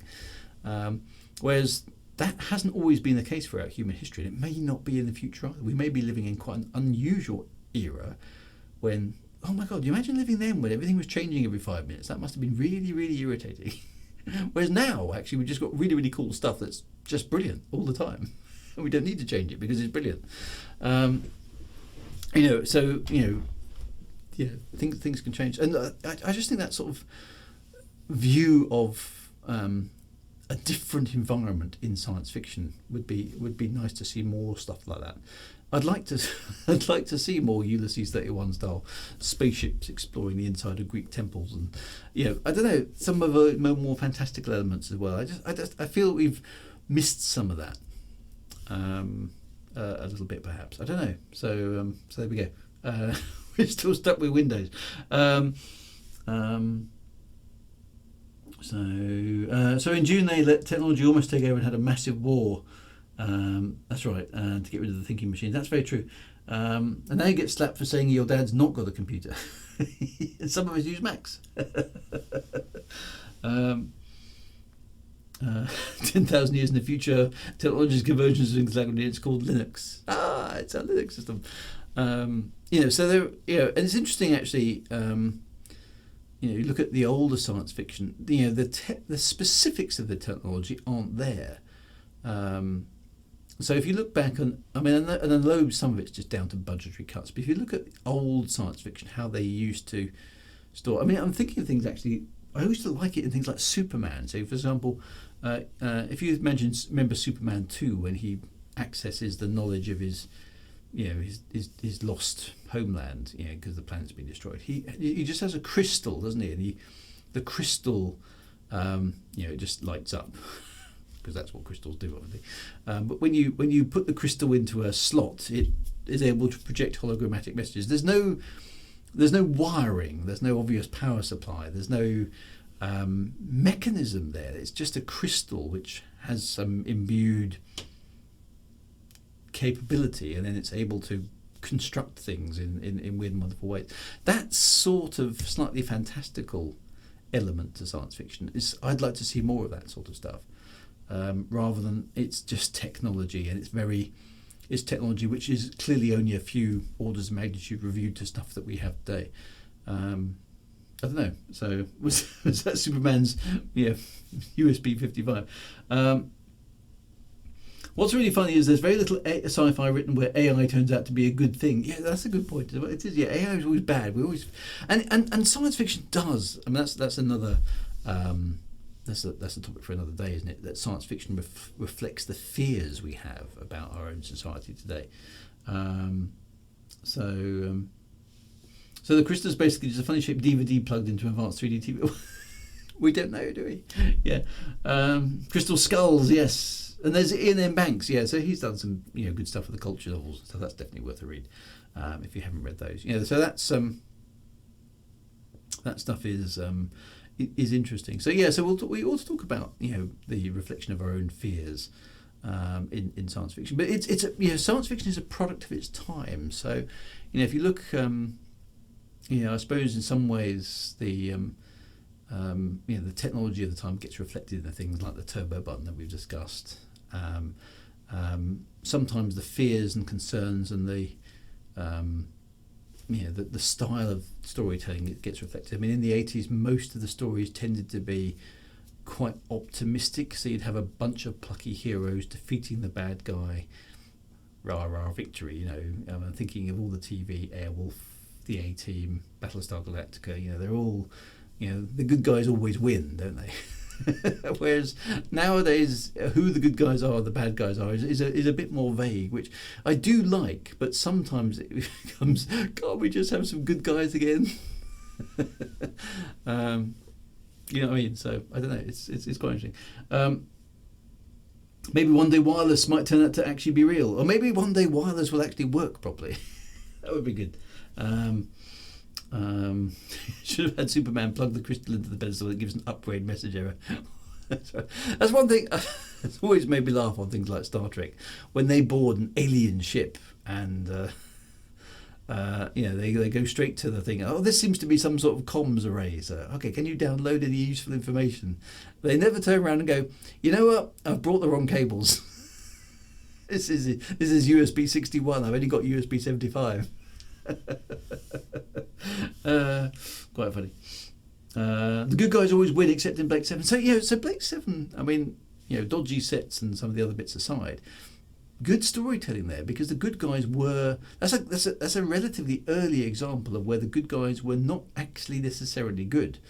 They were very much. Blake was a revolutionary, and Avon was in it for himself. All that sort of stuff. That was a bit more nuanced, quite good. Who were the good guys, who were the bad guys in that? Difficult to tell, and they all died in the end anyway. So or at least everyone apart from Avon, we think. In there, I like all the variety, and I think we need all of that sort of stuff. We need speculative science fiction, we need hard science fiction, we need gritty science fiction, we need fantastical stuff as well. I think all these things. It'd be nice to have all of that stuff available. Farscape was good. Maru didn't win. No, he didn't. Sorry about that. How could I possibly do that, sir? We've never encountered this civilization technology before. Frankly, we're lucky we can breathe. That's right. Yeah, so in Blake 7, that's right. You just spoiled Blake 7 for me. Blake 7, they stole the spaceship where the rebels were. Yeah, that's right. So they steal a spaceship and then they go to a killing spree against the established authority. One man's rebellion is another man's terrorist, all that sort of stuff. You don't see Avon die, no, that's very true. Well, Blake died. Most of the rest, actually, no, all you hear is a lot of laser shots. A few of them do get shot. Don't Dana and Sue Lin, I think they got killed. At least on screen. I can't remember now, I'd have to watch that episode. Yeah, so they were escaped prisoners that stole a spaceship, so... are they the good guys or the bad guys? I think they were just people, which was one of the good things about Blake 7. Quite cool. Anyway, my friends, I think that's enough waffling for one evening. So the variety in science fiction is important. Okay, so whether it fits in a particular genre, I'm not sure, but the variety is important, and I think maybe we've swung a bit too much one way sometimes than the other. So there we go. But Liberator, very, very, very cool spaceship. Yeah, definitely agreed on that. Good theme tune as well. Anyway, be good. Have a fantastic week ahead, my friends. I will see you on Thursday, Friday, Saturday as per normal. Be good, look after each other in this very unsettling and rather crazy world that we appear to be inhabiting at the moment. Stay safe, and obviously if you're in anywhere near a dangerous part of the world, then obviously take huge care and look after yourselves. So be good, take care, have a safe one, and I will see you on. Take care, my friends, and as always, right on.